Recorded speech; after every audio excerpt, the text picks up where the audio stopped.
क्यों 7 भाइयों ने अपनी ही बहन को मारकर उसका मांस खाया। बहुत पुराने समय की बात है। एक गांव में एक परिवार रहता था जिसमें 7 भाई और एक बहन थी। उनके माता पिता जल्दी ही गुजर गए तो बच्चों ने भी जल्दी ही व्यावहारिक काम सीख लिया। 7 भाई अपनी बहन से बहुत प्यार करते थे। बहन भी अपने जान से प्यारे भाइयों का बहुत ख्याल रखती थी। इसी तरह समय बीतता गया और एक दिन जब 7 भाई शिकार पर गए थे, शाम होने को चली थी, तभी बहन उनके लिए भोजन तैयार कर रही थी। जब वह सब्जी के लिए हरी साग काट रही थी, तभी चाकू की तेज धार से उसकी उंगली कट गई और खून बहने लगा। पहले तो वह घबरा गई, लेकिन खुद को संभाला। उसने सोचा अगर भाइयों को पता चला तो बहुत परेशान होंगे, मुझे उन्हें यह बात नहीं बतानी चाहिए। उसने जल्दी से बहते खून को अपनी ओढ़नी से पोंछना चाहा, किंतु उसे लगा कि अगर भाई ध्यान से देखेंगे तो उन्हें पता चल जाएगा। बहुत सोच विचार के बाद जब उसे कुछ समझ न आया तो उसने अपना बहता हुआ खून उसी साग से पोंछ लिया जिसकी वह सब्जी बनाने जा रही थी। जब शाम को 7 भाई घर लौटे तो बहन ने सभी के लिए खाना परोसा। आज का साग इतना स्वादिष्ट था कि 7 भाई अपना उंगलियां चाटते रह गए और बोले, बहन आज की साग तो लाजवाब बनी है, ऐसा स्वाद पहले कभी नहीं आया। बहन उनकी तारीफ सुनकर मुस्कुरा उठी। उसने सोचा कि चलो भाई खुश हैं, यही बहुत है। लेकिन बात यहीं खत्म नहीं हुई। अगली सुबह जब 7 भाई शिकार के लिए जंगल गए तो उसी बात पर चर्चा छिड़ गई कि बहन ने साग में ऐसा क्या डाली थी कि उसका स्वाद इतना लजीज था। सबने तय किया कि आज इसके बारे में बहन से जरूर पूछेंगे। शाम को 7 भाई जल्दी घर लौट आए तो देखा बहन खाना बना रही है। तब बड़ा भाई उसके पास जाकर बोला, बहन तुमने कल साग में ऐसा क्या डाली थी कि उसका स्वाद बहुत ही अनोखा था। बहन पहले तो बात को टालने की कोशिश की, लेकिन बड़े भाई के बार बार पूछने पर उसने बता दिया उसकी एक उंगली कट गई थी और उसने अपना बहता हुआ खून उसी साग में मिला दिया था। जैसे ही यह बात 6 भाइयों के कानों तक पहुंची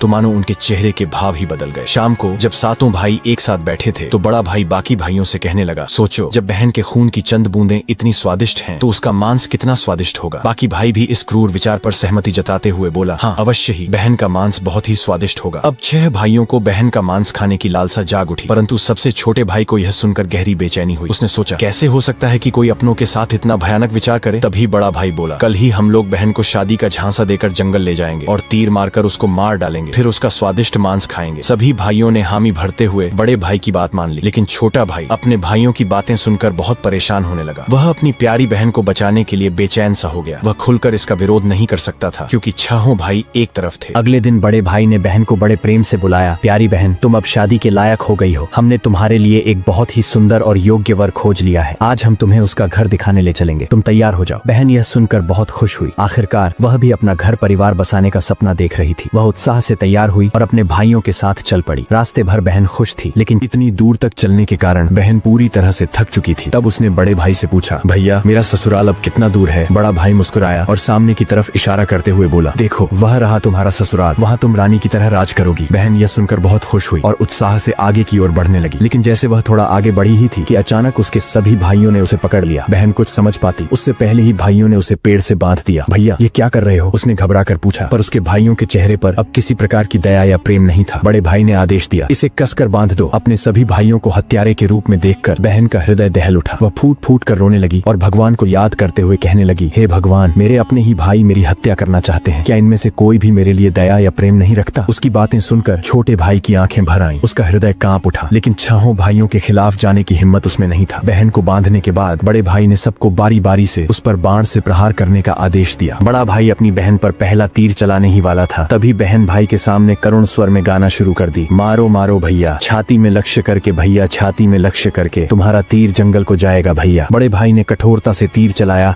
लेकिन निशाना चूक गया। इसके बाद दूसरा भाई तीर चलाने को आगे बढ़ा। बहन ने पुनः वही करुण गीत गाया। दूसरा भाई भी निशाना साधने में असफल रहा। एक एक करके सभी 6 भाइयों ने अपनी बहन को मारने की कोशिश की, परंतु हर बार उनका निशाना चूक जाता। अब सबसे छोटे भाई की बारी थी। सभी भाई उस पर चिल्लाते हुए बोला, पूरी ताकत से तीर चलाना, बहन को एक ही वार में मार डालना। अगर तुम असफल रहे तो हम तुम्हें भी जिंदा नहीं छोड़ेंगे। छोटे भाई के लिए यह स्थिति असहनीय थी। वह अपनी बहन से अत्यधिक स्नेह करता था। बहन ने जब छोटे भाई की जान खतरे में पड़ते देखी तो उसने मन ही मन निर्णय कर लिया, वह अपनी प्राण त्याग देगी, लेकिन अपने सबसे प्रिय भाई को मरने नहीं देगी। उसने मन ही मन ईश्वर से प्रार्थना की, हे भगवान मेरे इस छोटे भाई का तीर मेरी छाती भेदने में सफल हो जाए, ताकि इसे इन पापी भाइयों के हाथों मरना न पड़े। फिर उसने करुण स्वर में वही गीत गाई, मारो मारो भैया, छाती में लक्ष्य करके भैया, छाती में लक्ष्य करके, तुम्हारा तीर तीर मेरी छाती को भेद जाए भैया। छोटे भाई की आंखों से अश्रुधारा बहने लगी, पर वह मजबूर था। उसने कांपते हाथों से तीर चलाया। तीर बहन की छाती में गहराई से उतर गया। वह दर्द से कुछ देर छटपटाती रही और फिर उसकी आंखें हमेशा के लिए बंद हो गईं। 6 भाइयों ने अपनी कुटिल योजना को सफल होते देखा तो उनके चेहरे पर क्रूर मुस्कान आ गई। अब 6 भाइयों ने मिलकर बहन के शव को टुकड़ों में काट डाला। बड़े भाई ने छोटे भाई को जंगल से लकड़ी और पानी लाने को कहा। छोटा भाई भीतर ही भीतर बहुत ही ज्यादा चिंतित था। उसकी आंखों के सामने उसकी प्रिय बहन की शव को टुकड़ों में काट उसके मांस को पकाया जा रहा था, लेकिन वह असहाय था। जब वह जंगल गया तो पानी और लकड़ियों के साथ कुछ मछलियां और केकड़े भी ले आया। उसने मन ही मन सोचा, मैं अपनी बहन का मांस नहीं खा सकता, लेकिन अगर मैंने विरोध किया तो ये निर्दयी भाई मुझे भी मार डालेंगे। जल्द ही चावल और मांस तैयार हो गया और भोजन परोसा गया। सभी भाई मांस खाने के लिए उत्सुक थे। छोटे भाई ने चुपके से अपने खाने की जगह एक गड्ढा खोद रखा था। जैसे ही उसकी थाली में बहन का मांस परोसा गया, उसने बिना किसी को दिखाए मांस को गड्ढे में डाल दिया और मछली केकड़ा खाने लगा। बाकी के सभी भाई अपनी बहन की हड्डियां चबा रहे थे। जब सभी का पेट भर गया तो बड़े भाई ने छोटे भाई से कहा, अब यह जूठन साफ करो। छोटे भाई ने बहन की हड्डियां व बाकी अंगों को इकट्ठे किया और चुपके से उसी गड्ढे में डालकर मिट्टी से ढक दिया। समय बीतता गया। उस जगह से एक बांस का पौधा उगाया और धीरे धीरे वहाँ बांसों का समूह बन गया। फिर एक दिन एक संत वहाँ से गुजर रहे थे, तभी उनकी नजर बांस के समूह पर पड़ी, जो कि बहुत बड़ी और घनी थी और ये बाकी बांसों से थोड़ा अलग प्रतीत हो रहा था। तो संत ने सोचा, क्यों न बांस से एक वाद्य यंत्र बनाया जाए जिससे मैं गांव में घर घर बजाकर भिक्षा मांग सकूं। तो उन्होंने एक बांस काट लिया और उसे अपने साथ ले गए। संत ने उस बांस से सारंगी नामक एक वाद्य यंत्र बनाया। वे उसे बजा बजा कर दिन भर लोगों के घर जाकर भिक्षा मांगते और बदले में खूब सारा उपदेश देते थे। एक दिन संत भिक्षा मांगते हुए उसी गांव में जा पहुंचे जहां वे 7 भाई रहते थे और अब तक 6 भाइयों का विवाह हो चुका था, लेकिन 7वां भाई अब भी अकेला था। वह अपनी बहन के दर्द को भूला नहीं था और इसीलिए उसने विवाह भी नहीं किया। जब संत बड़े भाई के घर पहुंचे, जैसे ही उन्होंने आंगन में कदम रखा, उनके सारंगी ने खुद ही गाना शुरू कर दिया, नहीं बजोरे सारंगी, यही है दुश्मन सबसे बड़ा। बड़े भाई के घर नहीं बजोरे सारंगी, दया प्रेम सब छोड़कर रिश्ते में यही दाग लगाया। ये सुनते ही बड़े भाई के पसीने छूटने लगे। वह आवाज सुनकर तुरंत भाप गया कि ये तो मेरी बहन की आवाज है, जिसे हम 7 भाइयों ने बहुत साल पहले मारकर खा गए थे। वह सोच सोच कर परेशान हो रहा था कि कहीं अगर गांव वाले को सच्चाई का पता चला तो क्या होगा। उसने तुरंत अपनी पत्नी से कहा, जल्दी से योगी को भिक्षा देकर विदा करो। योगी बिना कोई प्रश्न किए भिक्षा लेकर वहां से आगे बढ़ गया। इसके बाद योगी बारी बारी से 6 भाइयों के घर पहुंचे। हर बार जैसे ही वे किसी भाई के आंगन में कदम रखते, सारंगी फिर वही करुण गीत गाने लगता, नहीं बजोरे सारंगी, यही है दुश्मन सबसे बड़ा, इन पापी भाइयों के घर नहीं बजोरे सारंगी। सभी भाई बहुत परेशान होने लगे, इसलिए एक के बाद एक सभी भाइयों ने अपनी पत्नी से कहा कि तुरंत योगी को भिक्षा देकर विदा कर दो। अंत में योगी सबसे छोटे भाई के घर पहुंचे। जैसे ही योगी ने उसके द्वार पर कदम रखा, सारंगी ने अपनी धुन बदल ली और एक नई मधुर संगीत बजने लगी। बजो रे बजो सारंगी, मेरे सबसे छोटे भाई के घर, मन की बात मन में छुपाकर युग युग से रख रहा है। बजो रे बजो सारंगी, यही है मेरे सबसे प्यारे भाई का घर। ये सुनकर छोटा भाई चौंक गया और सोचने लगा, ये तो मेरी बहन की आवाज जैसी प्रतीत हो रही है। फिर मन ही मन सोचा, नहीं नहीं, ये मेरा भ्रम है। लेकिन संगीत को बार बार दोहराने के बाद वह अजीब सा महसूस करने लगा। उसने तुरंत योगी को सम्मान पूर्वक अपने घर में बैठने के लिए कहा। छोटे भाई ने योगी का खूब सम्मान और जलपान से स्वागत किया। फिर उसने उनसे सारंगी की कहानी पूछी। योगी ने उसे बताया कि यह वाद्य यंत्र एक विशेष बांस से बना है, जो एक अज्ञात जगह पर जंगलों के बीच से उगे बांस के समूह से लिया गया था। ये सारंगी से उत्पन्न संगीत और योगी की बात सुनकर छोटा भाई सोच में पड़ गया और मन ही मन विचार करने लगा कि हो सकता है इस सारंगी से मेरा कोई गहरा संबंध हो। फिर छोटे भाई ने योगी से विनती की, कृपया यह सारंगी मुझे दे दीजिए, मैं इसे हमेशा अपने पास रखूंगा। योगी ने सहानुभूति से उसकी ओर देखा और बिना कोई सवाल किए वह सारंगी छोटे भाई को सौंप दिया और वहां से चला गया। योगी के जाने के बाद छोटे भाई ने सारंगी को एक पवित्र स्थान पर रख दिया। उसने उसे धूप दीप जलाकर सम्मान दिया जैसे वह कोई पूजनीय वस्तु हो। लेकिन कुछ ही दिनों में उसने अपने घर में एक अजीब सा बदलाव महसूस किया। हर दिन जब वह काम से लौटता तो देखता कि घर के सारे काम हो चुके हैं, घर एकदम साफ सुथरा मिलता, बर्तन भी साफ होते थे। शुरू में उसने सोचा कि शायद कोई पड़ोसी या भाभियां मदद कर रही होंगी, लेकिन जब यह सिलसिला रोज रोज दोहराने लगा तो उसका संदेह बढ़ने लगा। उसने अपनी भाभियों के घर जाकर पूछा, क्या मेरी गैर मौजूदगी में आप लोग मेरे घर की सफाई करती हैं? भाभियां चौंक गईं, हमें तो अपने ही घर के कामों से फुर्सत नहीं मिलती, तुम्हारा घर हम कैसे साफ करें? अब छोटे भाई की जिज्ञासा बढ़ गई। उसने सच जानने का फैसला किया। जब रात हुई तो वह बिना आवाज किए घर के एक अंधेरे कोने में छुप गया। आधी रात के करीब एक हल्की सरसराहट सुनाई दी। छोटे भाई की सांसें थम गईं। कुछ ही क्षणों में सारंगी से हल्की रोशनी निकलने लगी। अचानक सारंगी के भीतर से धीरे धीरे एक परछाई सी उभरी, जो धीरे धीरे एक लड़की की आकार लेने लगी। छोटे भाई ने जो अपने आंखों से देखा वो अविश्वसनीय था। सारंगी से एक सुंदर युवती प्रकट हुई, लेकिन जब वह दिए की रोशनी में आई तो छोटे भाई का दिल जोर से धड़क उठा। वह युवती बिल्कुल उसकी मृत बहन जैसी दिख रही थी। वह चुपचाप घर की सफाई करने लगी। उसने एक एक सामान को उसके सही स्थान से लगाया, बर्तनों को धोया और फिर घर की सफाई करने लगी। उसकी हर हरकत में अपनापन था, जैसे वह किसी अपने के घर को सहेज रही हो। युवती ने धीरे धीरे अपने काम खत्म किए और फिर जैसे आई थी वैसे ही सारंगी में समाने लगी। छोटे भाई हिल भी नहीं पा रहा था। जब वह पूरी तरह सारंगी में समा गई तब जाकर उसने राहत की सांस ली। अगले दिन उसने यह रहस्य अपनी बड़ी भाभी को बताया। बड़ी भाभी कुछ देर चुप रही, फिर गंभीर स्वर में बोली, अगर यह सच है तो मैं तुम्हें एक उपाय बताती हूँ, तुम ध्यान से सुनो। जब वह सारंगी से बाहर आए तब तुम तुरंत उस सारंगी को आग में डाल देना और उस पर गंगा जल छिड़क देना। इससे वह आत्मा अपने पुराने शरीर के बंधन से मुक्त हो जाएगी। लेकिन याद रखना, अगर तुम यह करने में जरा भी देर करोगे तो शायद वह हमेशा के लिए गायब हो जाएगी। छोटे भाई ने भाभी की बात को गंभीरता से लिया। उसने तय किया कि आज रात ही वह यह उपाय करेगा। रात होते ही वह फिर से उसी जगह छुप कर बैठ गया। इस बार वह पहले से ज्यादा सतर्क और तैयार था। उसकी आंखें सारंगी पर टिकी थीं। तभी वही हल्की सरसराहट हुई और सारंगी से वही रोशनी निकली। धीरे धीरे उसकी बहन फिर से प्रकट हुई। उसने हमेशा की तरह घर की सफाई शुरू कर दी। जैसे ही युवती ने अपना अंतिम काम पूरा किया और वापस सारंगी की ओर बढ़ी, छोटे भाई ने झटपट सारंगी को उठाया और उसे आग में डाल दिया। सारंगी जलते ही उसमें से एक तीव्र रोशनी फूटी। पूरे कमरे में उजाला फैल गया। युवती अचानक रुक गई। तभी छोटे भाई ने बिना समय गवाए तुलसी जल की बूंदें उस पर छिड़क दिया। जैसे ही तुलसी जल की बूंदें उस लड़की के ऊपर पड़ी, अचानक एक चमत्कार हुआ। धीरे धीरे वह मानव रूप में परिवर्तित होने लगी। छोटा भाई एकदम चौंक गया। वह अपनी आंखों पर विश्वास नहीं कर पा रहा था, जिसे वह एक दर्दनाक हादसे में हमेशा के लिए खो चुका था। आज फिर से उसके सामने खड़ी थी। आंसुओं की धारा उसकी आंखों से बहने लगी। वह दौड़कर अपनी बहन से लिपट गया। बहन भी भाई के गले से लिपटकर